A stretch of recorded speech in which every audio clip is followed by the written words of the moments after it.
Hello साथियों, A to Z classes में आपका स्वागत है। आज हम लोग एक और रोचक जो शिक्षण का टॉपिक है, रोचक वो शिक्षण के सिद्धांत जो पिछले टर्म पे हम लोग पढ़ते पढ़ते रह गए थे, नहीं पढ़ पाए। आज हम उसको और विधिवत तरीके से पढ़ेंगे। उस समय समय अभाव था इसलिए हम उसको नहीं बता पाए, लेकिन आज हमारे पास पूरा टाइम है कि जिसको हम विधिवत आपको बताएं कि शिक्षण के सिद्धांत में एक भी टॉपिक आपसे मिस ना हो। एग्जाम के पॉइंट ऑफ व्यू से सबसे बढ़िया है, किसी भी शिक्षक भर्ती के दृष्टि से बहुत बढ़िया है। आप शिक्षण के सिद्धांत आज पढ़ डालिए, फिर कोई भी शिक्षण सिद्धांत अन्य किताबों से, अन्य चैनलों से पढ़ने की कोई ज़रूरत है। हमारा चैनल एकमात्र ऐसा चैनल है जो आपको सत्य के साथ लेके जाता है और आपको जो एग्जाम के पॉइंट ऑफ दृष्टि से है वही बताता है। और शिक्षण के सिद्धांत बताने से पहले जितने लोगों ने हमारे चैनल को अभी तक सब्सक्राइब नहीं किया है वो जल्द से जल्द सब्सक्राइब कर लें, ठीक। और हमारे वीडियो को अधिक से अधिक लोगों को शेयर कर दें जिससे और लोग अधिक से अधिक लाभ उठा पाएँ।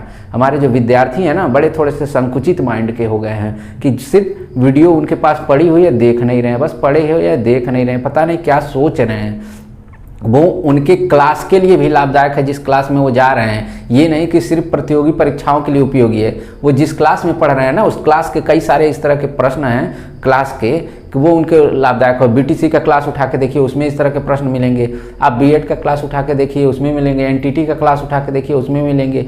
जितने भी बीएड, बीटीसी, डीएलएड वगैरह के क्लास हैं उन सारे क्लास के लिए भी उपयोगी है। ये नहीं कि सिर्फ प्रतियोगी परीक्षाओं के लिए तो रामबाण है ही, आपके क्लास के लिए भी बहुत उपयोगी है। तो सारे लोग इस चैनल के साथ जुड़ के एक क्लास का लुत्फ लें और अधिक से अधिक लाभ प्राप्त करें।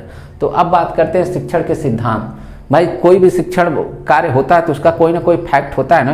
कहते हैं ना कि हमारा सिद्धांत है कि सुबह हम 4 बजे उठते हैं तो 4 बजे उठते हैं। हमारा सिद्धांत है, हम कभी झूठ नहीं बोलेंगे चाहे कितनी भी विपदा आ जाए। तो अपने अपने लोगों का अलग अलग सिद्धांत होता है ना, ठीक इसी तरह इसका भी सिद्धांत है। शिक्षण का सिद्धांत ये भी अपनी जगह पे खरा उतरता है। जैसे आप लोगों का अपना सिद्धांत है कि 9 बजे से पहले 1 मिनट कम नहीं होगा, 1 मिनट अधिक नहीं होगा। मैं अपने विद्यालय पर उपस्थित जो है मेरा सिद्धांत है। मैं अपने टाइम का बहुत पंक्चुअल है, मेरा सिद्धांत है, ठीक। शिक्षण का भी सिद्धांत है। तो सबसे पहले सिद्धांत की बात मैं करता हूं, रुचि का सिद्धांत। एक एक करके समझते चलेंगे जिससे आपको और आसानी होगी। रुचि का सिद्धांत, रुचि का सिद्धांत भाई, अरे भाई आप जिसमें इंटरेस्ट लेते हैं उस वाली रुचि नहीं। नाम किसी का रुचि होता है, आप उसमें इंटरेस्ट लेते हैं, वो वाली रुचि नहीं। मैं बात कर रहा हूँ जो शिक्षण के सिद्धांत है उसमें रुचि लीजिए, उस रुचि की मैं बात कर रहा हूँ। पता नहीं आप कौन कौन से लोगों को जानते होंगे, सर बताएंगे कि सर हमको समझा रहे हैं कि रुचि का सिद्धांत, रुचि ने कुछ ऐसा कुछ बताया है क्या कि रुचि के सिद्धांत में जाने। भाई उसमें मत डीपली जाओ, आप अपने दिमाग को कंट्रोल करके रखो। दिल और दिमाग दोनों कंट्रोल करके शिक्षण के सिद्धांत में आइए भैया, वहाँ दिमाग ना लगाइए, यहाँ पर कंठस्थ करिए।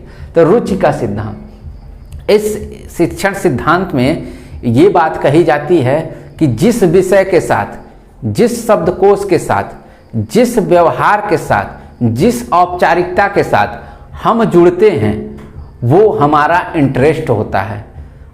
वो हम अपने इंटरेस्ट के साथ जुड़ते हैं, वो हमारा रुचि का सिद्धांत होता है। किसी का गणित बहुत पसंद होगा, किसी को भूगोल बहुत पसंद होगा, किसी को हिंदी बहुत अच्छी पसंद होगी। मुझे तो भाई साइकोलॉजी बहुत अच्छी पसंद लगती है, इसलिए मुझे इसमें रुचि होती है, साइकोलॉजी में। आपको इतिहास में बहुत किसी को रुचि होगी, कोई नागरिक शास्त्र में किसी को रुचि होगी। तमाम अलग अलग सब्जेक्टों की अलग अलग रुचि होती है। बच्चों की रुचि क्या होती है? खेलने के साथ पढ़ना, उनके साथ उनको पढ़ाया जाए। मतलब जो चीज़ें जिसके इंटरेस्ट के साथ हैं उसके साथ उसको पढ़ाया जाएगा तो वो चीज़ें बहुत अच्छे से सीखेगा। जिस बालक की जिस चीज़ में रुचि है उसको उस इंटरेस्ट, उस रुचि के साथ पढ़ाया जाए, उसको उसके साथ वातावरण बना के पढ़ाया जाए तो वो उस चीज़ को बहुत अच्छे तरीके से सीखा जाए। छोटा बालक है, क्लास में बैठा देते हैं, वो क्या सीखेगा भाई? वो क्या सीखेगा? वो बेचारा डरता रहेगा, क्या मैं बताऊं, क्या ना बताऊं, क्या बताऊं, मैडम को डांट। लेकिन हाँ, आप उसके इंटरेस्ट के साथ पढ़ाई कि बच्चों को पहले कहा जाता है ना प्ले वे का मतलब क्या होता है? खेल के साथ पढ़ाई। पहले आप विद्यालयों में जाके देखिए, पहले के विद्यालय क्या हुआ करते थे? एक रूम बना होता था, ब्लैक बोर्ड होता था, 2-4 रूम बने होते थे, ब्लैक बोर्ड। अब क्या देखिए, उनके खेलने के लिए अच्छे वहाँ पे खिलौने होते हैं, वहाँ पे अलग अलग सीढ़ी चढ़ के उतरने वाला होता है, एक घोड़ा गाड़ी टाइप का अलग अलग स्कूलों में बनाया गया है, जिससे बच्चे क्या करें, पहले आएँ सिर्फ खेलें और खेलने के साथ उनको कहेंगे कि आके पढ़ो, तो वो क्या पढ़ें, पूरी 3 घंटे पढ़े नहीं, थोड़ा सा मैं उनको सिखाऊंगा। आज अपने हिसाब से हम डिसाइड करते हैं कि कक्षा 1 में हम बच्चों को क ख ग तक बस सिखाएंगे, 3 वर्ण सिर्फ सिखाएंगे, 3 वर्णों को उनके इंटरेस्ट के साथ सिखाएंगे। गार्डन में ले जाते हैं, उनको बताते हैं बच्चा ये देखो क्या है, तो कहता है कि नहीं पता, तो आप बताते हैं कि क देखो ये क होता है, जो मैंने क्लास में क बताया था ना, तो ये गार्डन में देखो कबूतर दिख रहा है ना, तो ये क मीन्स जो आपको कबूतर बताया गया था यही कबूतर है। कहे अच्छा अच्छा अच्छा यही कबूतर है। ख मीन्स खरगोश, आप बताते हैं कि खरगोश को देखे हैं, तो वो कहता है नहीं देखे हैं, तो आप उसको मोबाइल के माध्यम से, प्रोजेक्टर के माध्यम से आप उसको उस विषय का इंटरेस्ट इतना बढ़ा देते हैं कि बच्चा पढ़ने के लिए उतावला हो जाता है, सीखने के लिए उतावला हो जाता है। वो क्या है, उसका इंटरेस्ट है, ये रुचि का सिद्धांत है। तो आई होप कि रुचि के सिद्धांत में आपको कोई कमी नहीं दिख रही होगी, जो अच्छे से आपको समझ में आ गया होगा। दूसरा है उपयोगिता। उपयोगिता का सिद्धांत।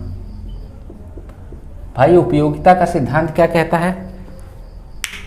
इसमें प्रश्न इस तरह से पूछा जाता है कि बच्चों को किस विधि से सिखाया जाए, किस तरीके से सिखाया जाए, किस प्रकार से सिखाया जाए, तो आपका उत्तर होगा रुचि के साथ उनके सिखाया जाए, उनके इंटरेस्ट के साथ सिखाया जाए, उनकी व्यवहारिकता के साथ सिखाया जाए। बच्चे जिस कार्य में जितनी रुचि लेते हैं उसी के अनुसार हम अपनी शिक्षण सिद्धांत बना लेते हैं। किस बालक को हमको सिखाना है, भले से ग्राउंड में बैठा के सिखाना है, चाहे क्लास में बैठा के सिखाना है। तो आपका प्रश्न यही पूछेगा कि बच्चे जो हैं कैसे सीखना पसंद करेंगे, तो आपका उत्तर यही होगा कि रुचि के सिद्धांत के अनुसार। उपयोगिता के सिद्धांत की बात करते हैं अभी फिलहाल हम, कि उपयोगिता का सिद्धांत क्या होता है।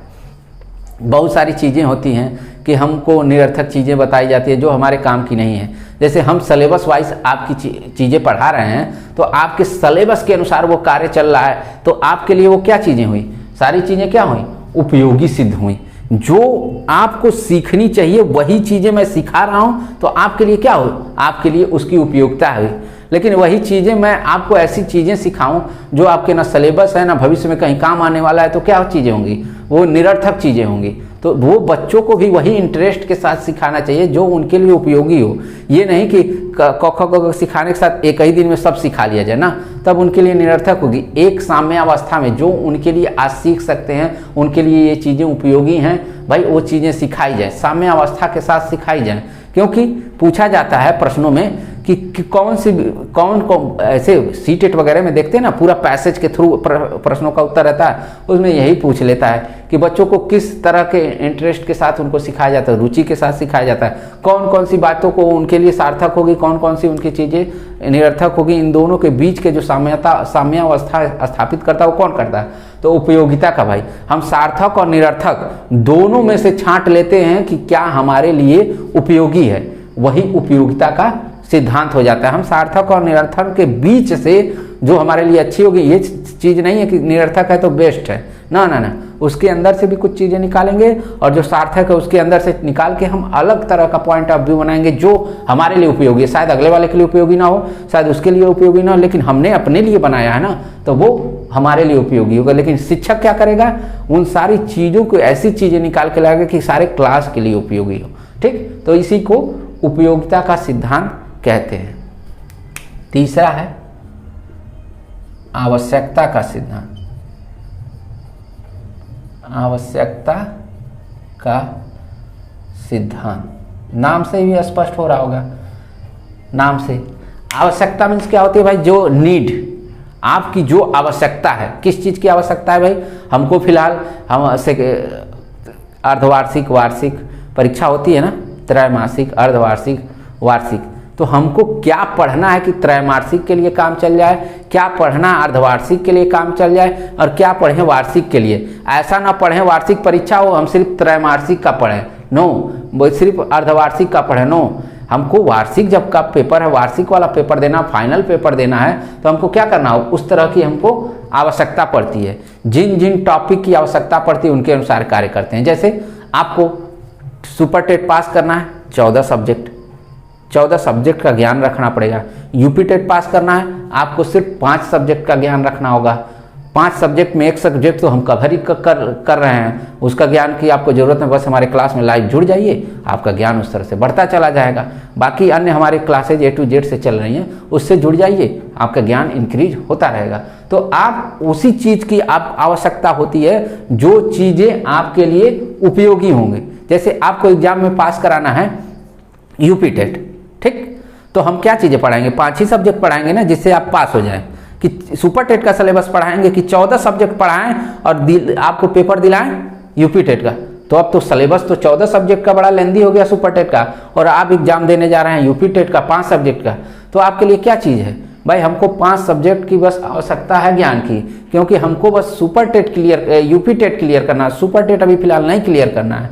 तो हमको जिस सिलेबस, जिस सब्जेक्ट की ज़रूरत है, हम वही चीज़ पढ़ाएं। अभी बच्चों को सिर्फ कहा जाता है मातृभाषा में सिखाइए, उनको मातृभाषा का ज्ञान सिखाइए, फिर उनको हिंदी भाषा का ज्ञान सिखाइए, उसके बाद एक अन्य कोई भाषा जो क्षेत्रीय भाषा चल रही हो उसके बारे में सिखाइए, चाहे अंग्रेजी सिखाइए, चाहे गणित फ्रेंच सिखाइए। जो आपको लगता है कि तृतीय भाषा के रूप में बालक अच्छे से अच्छा कर सकता है, उसकी भविष्य में आवश्यकता है, वो करिए। अब तो आपके नेफ यानी नेशनल न्यू एजुकेशन पॉलिसी 2020 के अंतर्गत भी कहा गया है कि बच्चों को मातृभाषा में सिखाइए।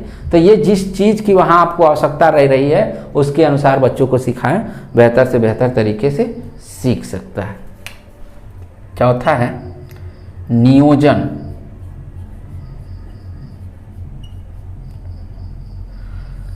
नियोजन का सिद्धांत।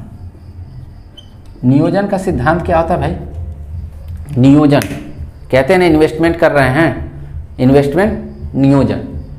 जो चीज़ें आप जिस चीज़ में नियोजित कर रहे हैं, क्या आपके लिए सार्थक है? आप मेरी क्लास से जुड़े हुए हैं, क्या आपको ये सुपर टेट और यूपी टेट और अन्य प्रतियोगी परीक्षाओं के लिए लाभप्रद नहीं है?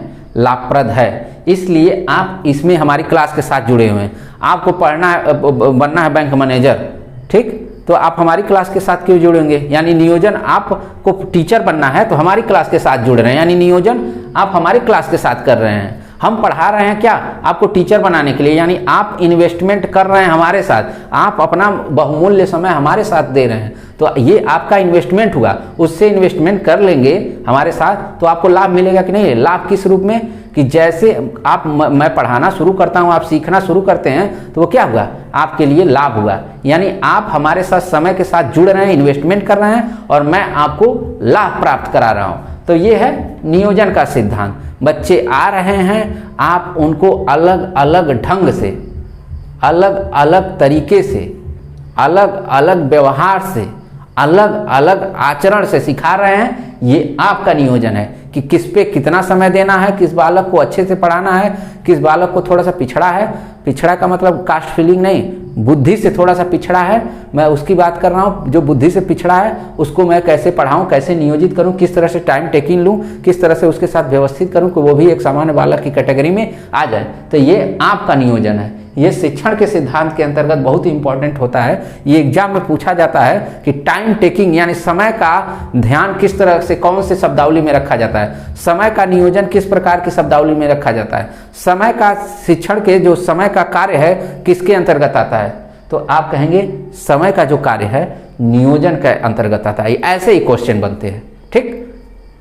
सी टेट वगैरह, यूपी टेट वगैरह, सुपर टेट में कहीं ना कहीं शैक्षिक प्रशासन और प्रबंधन पढ़ रहे होंगे, उसमें ये सारी चीज़ें दिखेंगी, ठीक। अब बात करते हैं पांचवा,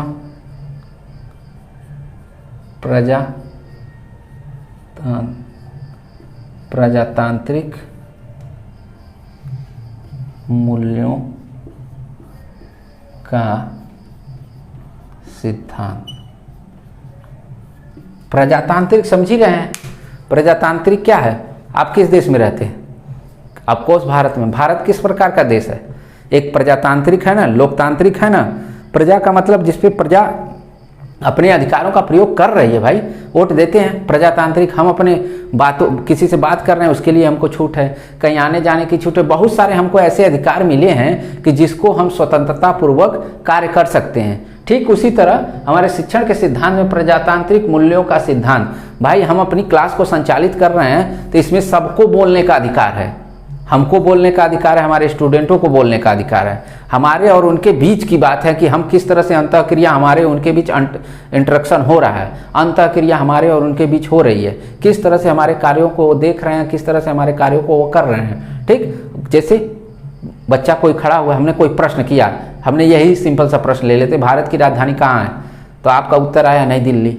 ठीक, फिर हम पूछते हैं कि उत्तर प्रदेश की राजधानी कहाँ है, तो अगला वाला उत्तर देने से थोड़ा सा डरता है, तो हम उसको इंक्रीज करते हैं, बेटा बोलो बोलो उत्तर प्रदेश की राजधानी कौन है, बोलो बोलो, उसको आगे बढ़ाते हैं कि बेटा बोलो और बढ़िया से बोलो, बोलो तुमको आ रहा है उत्तर। तो ये प्रजातांत्रिक रूप से है कि हम उसको बोलने का अधिकार दे रहे हैं, उसकी आवाज़ को दबा नहीं रहे हैं, और नहीं उसको नहीं बोल रहा है तो हम उसको बोलने के लिए उकसा रहे हैं कि बेटा बोलो तुम अच्छा जवाब दोगे। बोलने का उकसाने का मतलब उसको पोलाइटली वे में अच्छे तरीके से उसको उत्साहित करके प्रश्नों का उत्तर लें आप। तो वो कहता है लखनऊ, कहते हो बहुत बढ़िया तो आपका उत्तर है बेटा, इसी तरह से उत्तर चाहिए। ठीक, और बच्चों देखो कितना अच्छा ये उत्तर दे रहा है, बहुत अच्छा। तो क्लास में प्रजातांत्रिक मूल्यों का विकास होता है।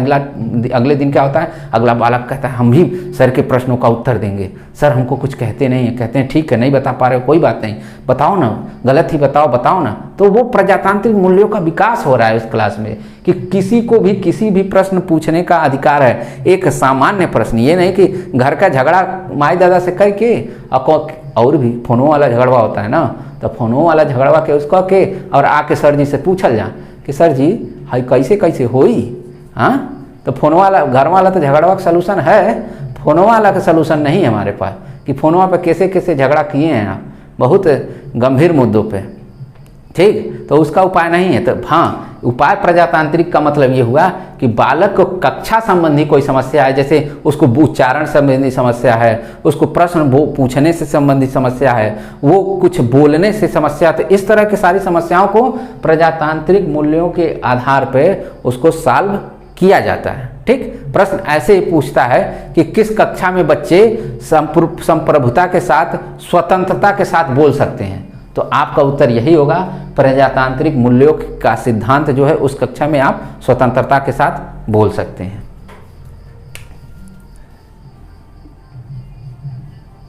चयन का सिद्धांत, चयन का सिद्धांत क्या होता है भाई, चयन का सिद्धांत क्या होता है भाई, हम अपने हिसाब से किस तरह के सब्जेक्टों को चुनते हैं। भाई इसमें किसी का चयन का सिद्धांत तो बहुत होता है, कोई इसमें डॉक्टर बनना चाहता है, इसी में कोई इंजीनियर बनना चाहता है, इसी में कोई टीचर बनना चाहता है। अब टीचरों की कैटेगरी में आते हैं, कोई कहेगा कि हमको राष्ट्रपति से मेडल लेना है, उस तरह का टीचर बनना, हमको अपने विद्यालय में जाना है, उस तरह का टीचर बनना है कि बहुत बढ़िया लोग कहें कि बहुत अच्छे पढ़ाते हैं, हम जाएंगे अपने विद्यालय में 100%। और कोई कहेगा बस हमको बस सरकारी नौकरिया एक बार मिल जाता है, 4 दिन जाए भी स्कूल है, एको दिन नहीं जाए, ओकरे बाद मात्र 4 दिन गिन के जाएंगे, ओकरे बाद का हमको तो बस 40,000 50,000 महीने मिल रहे हैं ना, दिक्कत क्या है। और वही उसी चयन में देखिए, उसी शिक्षक के चयन में देखिए, एक सोच रहा है कि हम इतना बढ़िया बनाएंगे कि उस क्षेत्र के लोग कहें कि टीचर बहुत बढ़िया है, और हमको राष्ट्रपति से पुरस्कार लेना है, राज्यपाल से पुरस्कार लेना है, जितने भी अवार्ड शिक्षक के होते हैं वो सारे अवार्ड लेने हैं। जो महाराष्ट्र वाला जो शिक्षक था, क्या नाम था, दिसाले ना, रणजीत सिंह दिसाले, उन्होंने अगर संयुक्त राष्ट्र संघ में शिक्षा सलाहकार हैं कि नहीं है ना, तो अगर उन्होंने सोचा होता कि नहीं हम भी एक टीचर की तरह ही रह लें, तो क्या वो आगे वो संयुक्त राष्ट्र संघ में शिक्षा सलाहकार हो पाते? रणजीत सिंह दिसाले जो महाराष्ट्र वाले हैं, हो पाते? कभी नहीं हो पाते। वो चाहते कि हमारी सैलरी मिल रही है, क्या दिक्कत है, लेकिन उन्होंने चयन किया कि नहीं भाई हमको बहुत बेहतर से बेहतर करना है, हमको बस एक टीचर का तमगा लेके नहीं रहना है। तो यही ये चयन का सिद्धांत होता है कि हम अपने प्रोफेशन का कितने अच्छे ढंग से उसका प्रदर्शन कर सकें। ये नहीं कि हमको बस टीचर मिल गया 40-50 हज़ार मिल रहा है भैया, ऐसे हमको बस नौकरी चाहिए। उसमें भी लोग सोचते हैं कि हमको शिक्षक बनने के बाद ये करना है, वो करना है, इतने विद्यालय को आगे ले जाना है, बहुत कुछ करना है।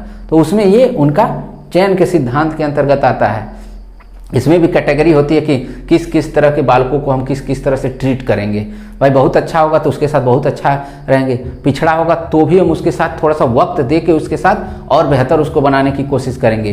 ये नहीं कि चयन का मतलब कि ये अच्छा बता रहा है तो थप्पड़ लगाएं, ना ना ना ना, उसको डांटें, बहुत अच्छा बता रहा है कि तुम बिना पूछे ही बहुत कुछ बता देते हो, तो ये नहीं, आप उसको और प्रोत्साहित करें कि प्रश्न जैसे प्रस्तावना में पूछा जाता है तो उसी और बताओ, ठीक है, और बताओ, ठीक है, और बताओ, इस तरह से पूछ के जब तक वो बालक खुद ना शांत हो जाए उसके बाद आप उसको पुनर्बलन दीजिए, बहुत अच्छा, बहुत बढ़िया। ये आपका क्या है, चयन का सिद्धांत के अंतर्गत आता है कि किस बालक के साथ किस तरह से आप करते हैं। प्रश्न इसी तरह से पूछा जाता है कि किस तरह के बालकों के साथ किस तरह का आचरण किया जाता है, आपके शिक्षण का कौन सा सिद्धांत आप पर लागू होता है, तो प्रश्न उत्तर होगा आपका यही, चयन का सिद्धांत ही लागू होगा। ठीक, अब अगले सिद्धांत की बात करते हैं।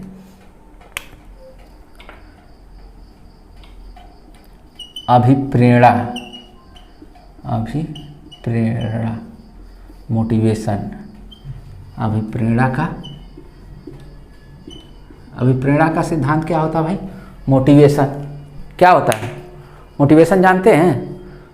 अरे कई बार हम एक उदाहरणवा दिए होंगे भाई, हनुमान जी को देखें ना, बहुत ताकतवर, बहुत बलशाली, लेकिन भाई जब भगवान राम लंका के जो समुद्र था इधर थे और लंका उधर था समुद्र के उस तरफ, लेकिन किसी के पास इतनी शक्ति नहीं थी कि एक ही बार जाके वो लंका में चला जाए रावण के पास। ठीक, तो लेकिन उसको किस प्रकार से भेजा गया, हनुमान जी को लंका में किस मोटिवेशन दिया गया कि महाराज आप तो बहुत बलशाली बानी, बहुत ताकतवर हैं, ऐसा ऐसा समुद्र आप महाराज चुटकियों में से कूद जानी, ऐसा तो पेड़वा पर और कूदत रहनी, एक बार आप सूर्य के फल समझ के घोट गए रहनी। तो इस सब का उनको प्रेरित किया गया, इतना प्रेरित किया, आपके पास अथाह बल है, आपको खुदा नहीं पता है महाराज, आप तो ऐसा समुद्र एक छलांग में मार जाते हैं। तो वो क्या था, मोटिवेशन था। मोटिवेशन के माध्यम से किसी भी बालक को वैज्ञानिक बनाया जा सकता है, डॉक्टर बनाया जा सकता है। एक मोटिवेशन एक ऐसी चीज़ है, अच्छे बालक को खराब कर देता है, खराब अच्छे बालक को अच्छा कर देता है। आप किसी को अच्छा बनाना चाहते हैं तो आपको उस तरह से पुनर्बलित करते हैं कि यार तुम तो बहुत अच्छा कर रहे हो और अच्छा करोगे, चलो बहुत बढ़िया, अच्छा कर रहे हो और इससे भी बेहतर करोगे, ये काम करो हो जाएगा, ये काम तुम्हारे अंदर एबिलिटी है, तुम्हारे अंदर क्षमता है, तुम कर सकते हैं, एकदम अच्छे से कर सकते हो जाएगा। लेकिन अगर कोई वही बालक अभिप्रेरणा का सकारात्मक नकारात्मक दोनों होता है, वही मोटिवेशन वो अच्छा बताता रहे, भाई तुमसे नहीं होगा, भाई तो ऐसे हो पाई, तुमसे होगा ही नहीं, तुमसे हो ही नहीं पाएगा, तो वो क्या है, बालक अच्छा बता के भी नहीं अच्छा कर पाएगा। लेकिन अगर वही बालक नकारात्मक को सकारात्मक में ले लिया, ये रोज कहता ना हमसे हो ही नहीं पाई, हमसे हो ही नहीं पाई, इनके क के दिखा दे, इनके करके दिखा देंगे, इनको करके दिखा देंगे कि हम ही से होगा और किसी से नहीं होगा। तो यहाँ पे किस रूप में वो काम कर रहा है, अभिप्रेरणा का सिद्धांत वो कार्य कर रहा है कि बेस्ट से बेस्ट हम करके दिखाएंगे। आप किसी को भी प्रोत्साहित कर सकते हैं, क्लास के अलावा आप किसी अन्य को नहीं करते, चढ़ा दे लेवा के, एकदम चढ़ा दे लेवा, सर पे चढ़ा दे लेवा, वो क्या है, यही तो अभिप्रेरणा है। सर पे चढ़ा के एकदम रखते हैं, सर पे चढ़ा के मतलब कोई बात कहता है उसको बतिया को मान लेते हैं, हर बतिया को मान लेते हैं, उसको किस रूप में कहते हैं, ये अभिप्रेरणा के सिद्धांत कहते हैं कि कोई भी कार्य को हम रोकेंगे नहीं, अपनी बात कह ले जाएंगे। और लास्ट है वैयक्तिक विभिन्नता, वैयक्तिक विभिन्नता का सिद्धांत। वैयक्तिक विभिन्नता का सिद्धांत दिया किसने भाई, गाल्टन महोदय ने इस सिद्धांत को दिया था कि कहते हैं कि कोई ऐसी चीज नहीं जो आपस में एकदम एक जैसी हो। ठीक, ये कहते हैं गाल्टन महोदय इस सिद्धांत के अंतर्गत कि ऐसी कोई चीज नहीं है जो हमेशा एक जैसी हो। बच्चे जुड़वा हो सकते हैं, बच्चे जुड़वा हो सकते हैं, लेकिन उनके वर्क करने की शक्ति, कार्य करने की क्षमता, सोचने की क्षमता, व्यवहार करने की क्षमता, नैतिकता वो बिल्कुल अलग हो सकती है। एक ही सामान्य माता पिता से दो जुड़वा बच्चे पैदा होते हैं तो ये कभी नहीं हो सकता कि दोनों एक तरह सोचें, एक तरह बात करें, एक ही तरह का आचरण करें, कभी नहीं हो सकता। तो ये व्यक्तिक विभिन्नता का सिद्धांत के अंतर्गत यही बातें होती हैं कि कोई भी बालक हमारी कक्षा में एक समान नहीं होगा, ये हम मान के चलते हैं। कभी नहीं कहते हैं कि कक्षा 7 में पढ़ रहा होता सबका IQ लेवल एक बराबर होगा, कक्षा 7 के लेवल का ही हो। हाँ, मान लेते हैं कि कक्षा 7 में पढ़ाने के ये सफिशियंट है, हम इसको कक्षा 7 में आ गया तो पढ़ा सकते हैं। लेकिन ये सोचें कि एकदम ये एक जैसे सोचते हैं, एक जैसे बैठते हैं, तो हमारे शिक्षक होने का कोई मतलब ही नहीं। हम ये मान के चलते हैं कि ये क्लास में ये लोगों की सोचने की, समझने की क्षमता अलग अलग होती है। इसीलिए तो बुद्धि का सिद्धांत आया, IQ लेवल आया ना, स्टर महोदय ने दिया ना, मानसिक आयु बराबर वास्तविक आयु गुणे 100 इन्होंने दिया ना। तो उसमें क्या बताया गया कि एक एज होने के बाद उसको सीखने की क्षमता किसी में अधिक होती है, कोई प्रतिभाशाली होता है, कोई सृजनात्मक होता है, कोई मूड होता है, कोई पिछड़ा वर्ग होता है, कोई अल्प मूड होता है। अलग अलग कैटेगरी में डिवाइड किया गया। सारे बच्चे एक तरह से आप ही के क्लास में पढ़ रहे हो कक्षा 7 में, तो आप उनके साथ कैसा करेंगे? अलग अलग शिक्षण विधियों का, शिक्षण सूत्रों का, शिक्षण सहायक सामग्रियों का आप प्रयोग करेंगे और उस क्लास को इतना इंटरेस्टेड बना देंगे कि जो जानता है वो तो और अच्छे से जान लेगा, जो नहीं जानता है वो भी उस चीज़ के बारे में जान लेगा। वो किसके अंतर्गत आएगा? व्यक्तिक विभिन्नता के सिद्धांत के अंतर्गत आएगा कि जो चीज़ें आप जानते हैं उसको और बेहतर से समझाने के साथ कार्य करेगा। तो आई होप ये शिक्षण सिद्धांत जो 8 आपके सामने दिख रहे हैं आप लोगों को बहुत अच्छे से समझ में आया होगा। और मुझे नहीं लगता है कि शिक्षण सिद्धांत पढ़ने के बाद आप कोई अन्य यूट्यूब चैनल और किताब उठाने की ज़रूरत है। आपको हुबहू उस तरह से आपके दिमाग में फिट हो गया होगा। और अन्य भी हम जो भी क्लासेज हमारी आ रही हैं हम उसको आपकी क्लास में, आपके दिमाग में ऐसे फिट करते चले जाएंगे कि आपको ना कॉपी की ज़रूरत पड़ेगी, ना किताब की ज़रूरत। डायरेक्ट आप एग्जामिनेशन हॉल में जाइए, वीडियो देख के और क्वेश्चन को करके फुल मार्क लेके आ जाइए। तो जब अभी तक जितने लोगों ने हमारे चैनल को सब्सक्राइब नहीं किया है भाई, एक बार और कह रहा हूँ कि चैनल को सब्सक्राइब, लाइक, शेयर जो भी बन पड़े हमारे चैनल के लिए आप करिए। धन्यवाद।